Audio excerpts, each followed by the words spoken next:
ઘણા લોકો એવું વિચારતા હશે કે ભાઈ ટ્રેનિંગ લઈ લીધા પછી ડાયરેક્ટ કમિશન બેઝ કે બ્રોકરેજથી જેની વસ્તુ લઈને એક્સપોર્ટ કરવા માંગે, તો આ બધું પણ એકદમ ઇઝી જ છે કે? ફર્સ્ટ ઓફ ઓલ તો જે 100% ઇન્ડિયામાં એક્સપોર્ટર છે એમાં 70% જે બધા બ્રોકર છે કે એક જગ્યાએથી માલ લઈ જે પોતાનું કમિશન છે 10%, 20%, 30% એ એડ કરી ને બીજા કન્ટ્રીમાં સેલ આઉટ કરે છે. એટલે મોસ્ટ ઓફ કહેવાય કે બ્રોકર જ છે ને બ્રોકર પણ સારું એવું અર્નિંગ કરી શકે છે. આમાં ખાસા એવા પ્રોબ્લેમ આમાં નથી પડતા. ઓકે, ઉદાહરણ તરીકે માની લો કે એક વ્યક્તિ છે મગનભાઈ, એમની પાસે કેરીનું ઉત્પાદન થાય છે અને હવે એને કેરી એક્સપોર્ટ કરવી તો કરી શકે કે કઈ રીતે? યુએસમાં સારું એનું કહેવાય કે પ્રોફિટ માર્જિન છે, યુરોપિયન કન્ટ્રીમાં પણ એનું સારું એવું પ્રોફિટ માર્જિન છે. ગીરના મારે 3-4 સ્ટુડન્ટ છે એ પણ સારું એવું સક્સેસફુલી આ બિઝનેસ છે એ મેંગો એક્સપોર્ટ કરીને રન કરે જ છે. ઓકે, હવે એમને કેરી એક્સપોર્ટ કરવી છે પણ એમને આ કંઈ ઝમેલામ નથી પડવું, એ કદાચ તમારી પાસે આવે છે અને એમ કહે છે કે પાર્થભાઈ તમે જ બધું કરો, અમારી પાસે ખાલી કેરી છે, તમે એક્સપોર્ટ કરી દો, તો પણ આ સર્વિસ આપણે આપતા હોઈએ છીએ? યસ,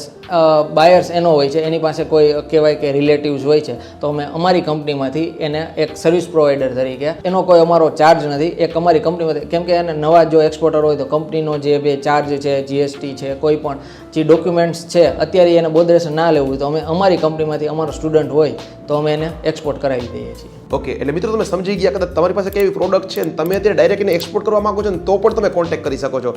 મતલબ કે તમે એક્સપોર્ટ વસ્તુ શીખીને તો કરી શકો છો પણ ડાયરેક્ટ સર્વિસ મેળવી શકો છો.